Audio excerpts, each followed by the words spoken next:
Thank you very much. Good afternoon, everybody. The minister is passing you her greetings. She had to go to Alexandria, so luckily unfortunately she's not here, but it's my pleasure to be amongst you. I'll speak about the situation of women at large and what the ministry actually is trying to do in the midst of all of these policies going around.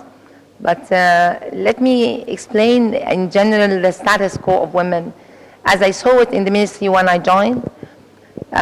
When we basically studied the situation of women, actually it's not only a problem of poverty, it's a complex state of deprivation. It's not only monetary deprivation, but several rights that we can detail. It's not only discrimination, it's violence against women. We have 8 centers receiving and battered women. They're empty. The occupancy rate is very low. The government officials working in the centers are even more than the women that are going to the centers. That doesn't mean that the women are not violated. That means that even the women that are violated are stigmatized when they resort to somebody to help. We found out when we were studying the economic situation of women, because we were opening a social protection program, developing condition cash transfer. We found out that around 47% of women, they are unemployed, 29% are employed but are not paid. You will find also that only 3.3% women that have business, that can lead business. On the contrary, you'll find big portion of women, above 50 or 60% of women who are mid-level education, they find opportunities for work, which means that the community at large, or the economic sectors, it maintains the situation of women in certain level of jobs. So the mid-level education finds more opportunities to work, more than even the graduate education. So also that since Takaful and Karama, or the conditional cash transfer, is also dealing with not only with poverty, but with health, education, nutrition. So we had to dig deep into the situation of women and the situation of services, especially in the villages. Actually, it's duplicate, or it's complex deprivation. That's why I'm saying it's not only the woman that is poor or her family, it's the situation in the village at large. It's the issue of rural underdevelopment. It's even when lots of economic projects have been, announced, and many people are very happy about it, but the portion of the rural development in the economic sector at large is minimal, which means that if we don't work on the rural development per se, the rural development is influencing not only the villages, but the women themselves. So when we measure the poverty rate, it's not measuring the situation of the family, or it's not the questionnaire measuring the poverty in the family. We're measuring the water in the villages, clean water, sanitation, electricity. So all of these things, or all of these factors, are factors that are conducive to development or to underdevelopment.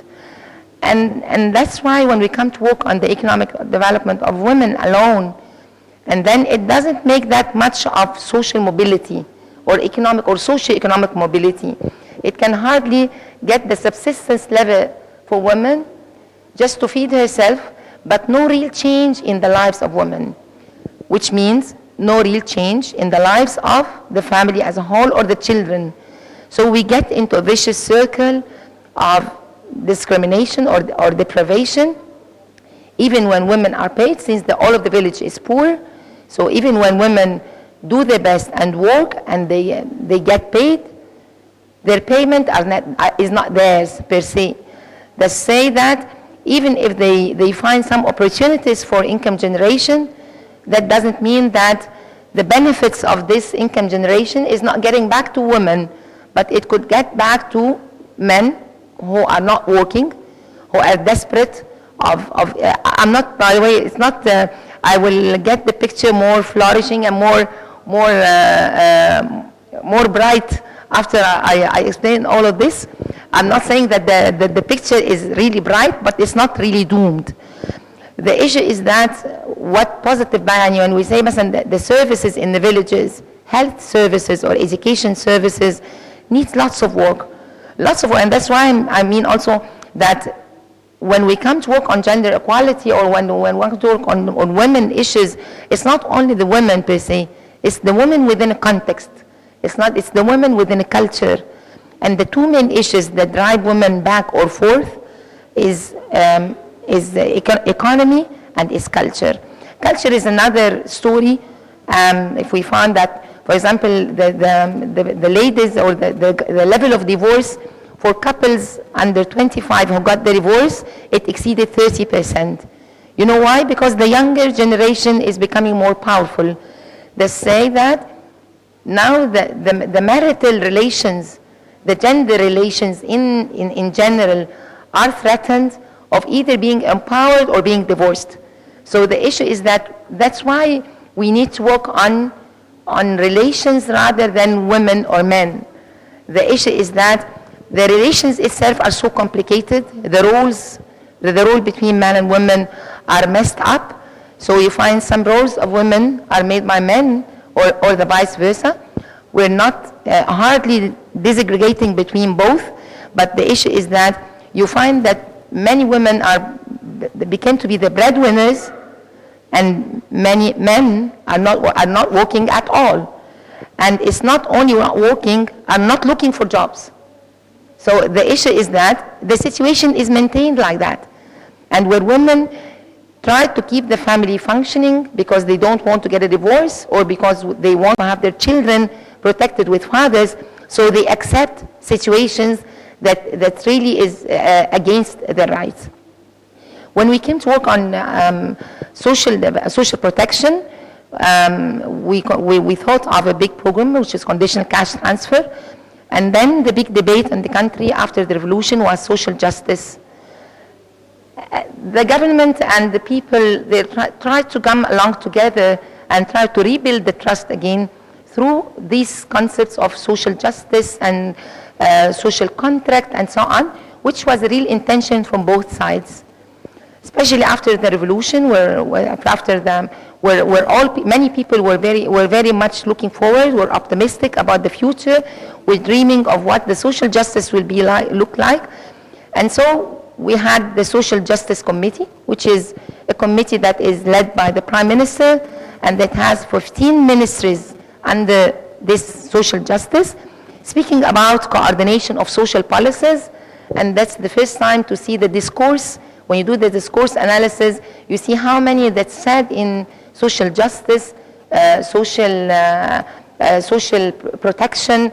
These terms were not that much there before, which is a good point, really, which is a good thing that should make us more optimistic, because now it's at the level of the discourse we came to speak about social justice. If you do the content analysis of the minister's speeches, not only our minister, but other ministers as well, Minister of Health, Minister of Education, Ministry of Foods and Supply, the discourse on social justice is already there. And actually, not only the discourse, but the mechanism, which is the Social Justice Committee.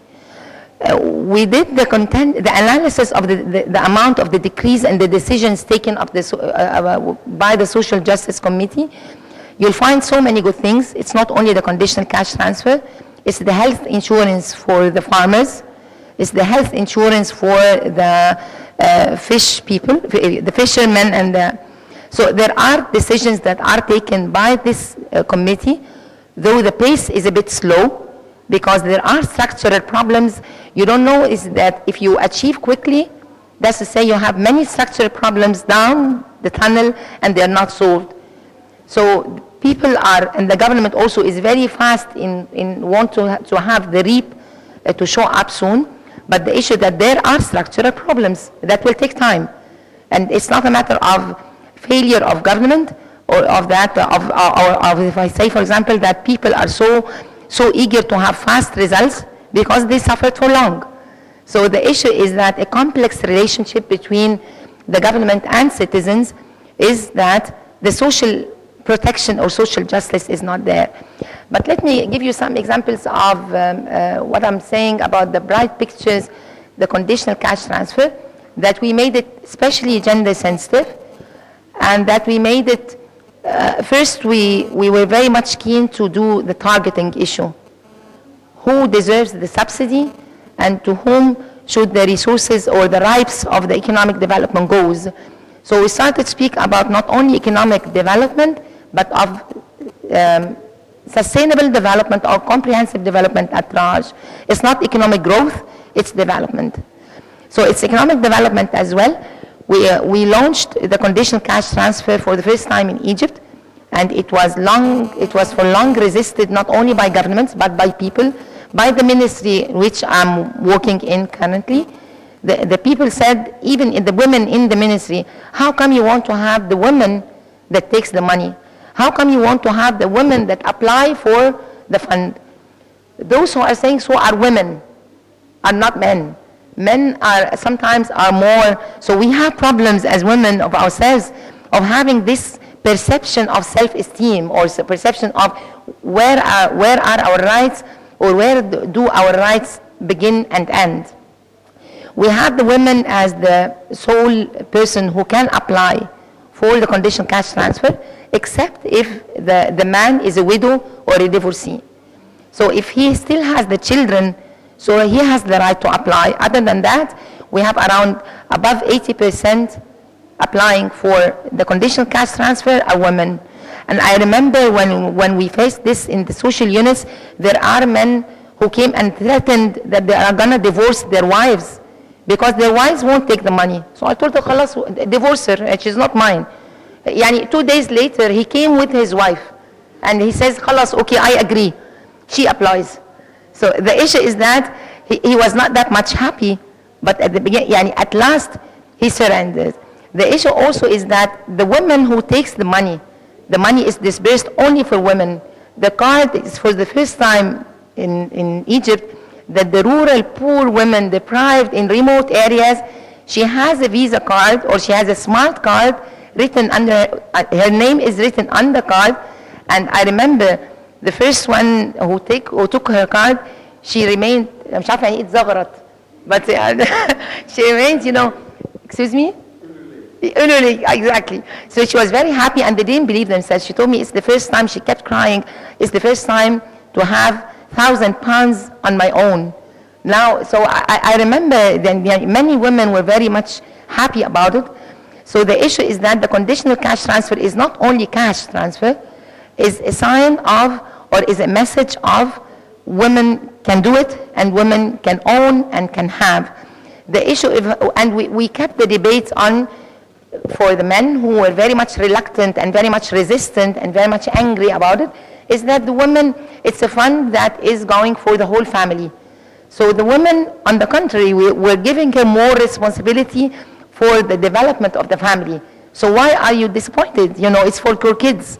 Because also the conditional cash transfer is conditioned with health and health supervision for the reproductive health for mothers, reproductive health for the newly married, or for health insurance and health care for children from 0 to 6, immunization, growth monitoring, and it's not only for the child, and because many women, they said, خلاص, I can do it for my child. No, it's for your child and for you. It's mother and child. Happy mother, happy child. So we began to have the health insurance for women. So now we have the cash aspect, we have the health aspect, especially is that those who take the conditional cash transfer are liable and have the right to take free health care from the Ministry of Health. So this is the other aspect of social protection, because social protection is not only owned by one ministry. It's an amalgam of ministries. It's health, it's cash, it's education. And then we started to have education as also another condition, having the kids joining schools with 80% attendance at least, and also having opening literacy classes for women. Having the women going to nutrition classes to know what she should eat and what she should not eat, even if she's poor. Poverty does not mean that the nutrition in the country is going extremely bad, especially for children under 5. So now they're having nutrition classes.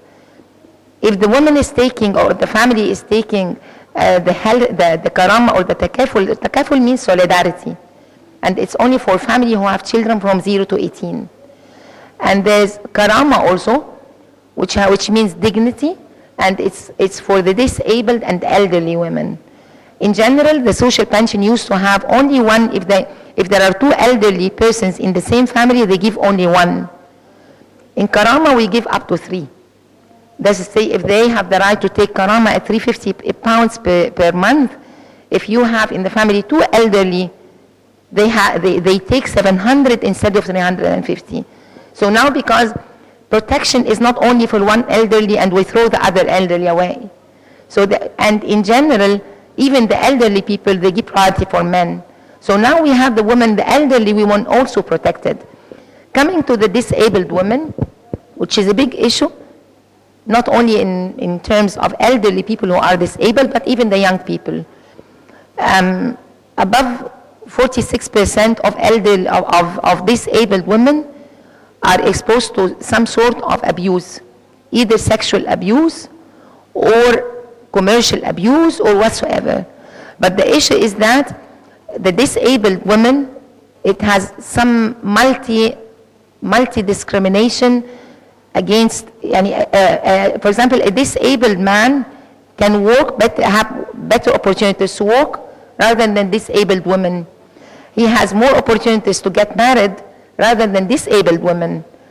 So if the women is really, women in the rural areas, especially if they're disabled, their families hide them because they're afraid of the reputation that their sisters or part of the family won't get married, because the people will say that it's hereditary and women will not get married. So they hide the disabled women. They are ashamed of it, of her, and so on. So the conditional cash transfer, actually it is an opportunity not only for economic development, because they don't develop families. Conditional cash transfer, they can hardly be enough for subsistence living. In parallel, we're developing a program that's called Forza, or Opportunity, and it's after Oportunidades in Mexico and Brazil. So it's developing economic empowerment opportunities, and again we start with women. So the issue is that it's not only protecting women, because protection is the minimal. So if you're protecting women from economic aspect, health, nutrition, and education, so she also has the right to have decent labor or income generation opportunity. And this is the other big program that we're developing. Nasser Bank used to give loans to government officials. Now its mandate is completely different. Some sort of structural adjustment. The minister is leading this to make Nasser Bank some sort like Grameen Bank, like a bank that is targeting the poor. So now they're receiving lots of training opportunities, capacity building. We're developing some sort of grants and of loans with African Development Bank in order to develop Nasser Bank. But Nasser Bank is a vehicle to developing the poor. It's not only for financial services, but non-financial services. So in the ministry, we have productive families. And this one that we advocated, on the other hand, that many of them, not many, it's 90-something of the productive families are only for women. And in this case, we said, no, we have to allocate some only for men. Because it's not, now you have positive discrimination, not only for women, but even if you have productive families, not necessarily going all for women, because productive families can go to poor men in the field. Otherwise, if you keep empowering a partner and you're not empowering the other person at all, the issue is that somebody got overloaded and the other person came to be lazy and not willing that much to develop, since everything is available through other partners.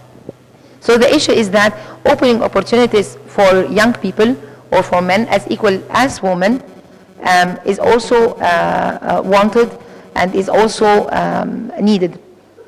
So that the situation in general in the ministry is becoming much better. We're opening opportunities for disabled women to work. For the first time, we have the disabled people joining the university. The mute and the hard-hearing people, the people with hard hearing, they never joined university. They never joined any faculty. So for the first time, now this year, they're joining the faculty of something with artistic things that now they accepted in 5 universities in Egypt. For the first time, the disabled woman is joining also the university. So actually, it's a collective action. It's not only one which was conditional cash transfer. It's conditional cash transfer, it's economic development, it's social protection, healthcare, education opportunities, nutrition classes, opportunity for income generation or for decent labor. All of this is social protection, which leads eventually to social justice. So this is the story more or less of the ministry. The good thing is that the conditional cash transfer is for the first time automated. It's completely electronic now. So we're using the automation, even starting from the filling of the questionnaire. It's not paper, on paperwork. It's filling the questionnaires on tablets. So we have everything inducing transparency and accountability. It's only limited for 3 years. That's to say that no social pension forever, because they will be exposed to economic empowerment opportunities, and only the women or the families that are really poor, they can have a second recertification and to renew their conditional cash transfer. Now we search for the poor. We're not waiting for the social units for the poor to come.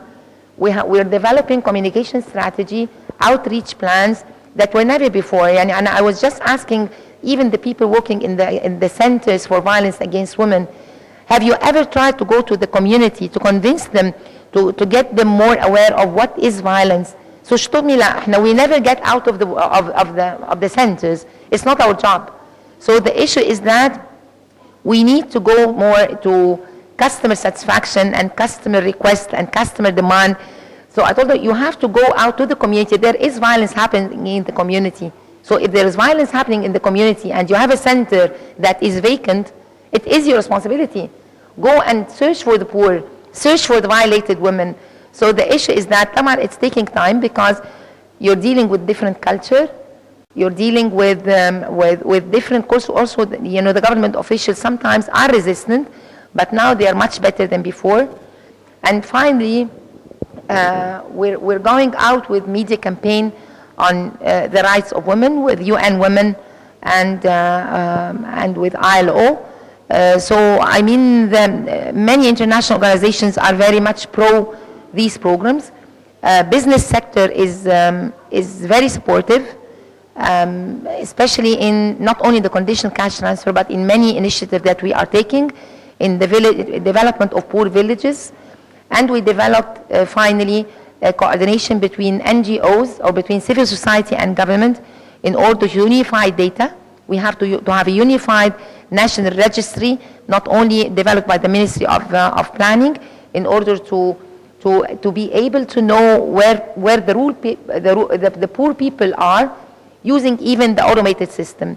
But we're developing also a unified system between us and the NGOs, especially the big NGOs, because the big NGOs are now also giving some sort of social pension, or let's say social assistance or financial assistance, but we're not coordinating well with each other.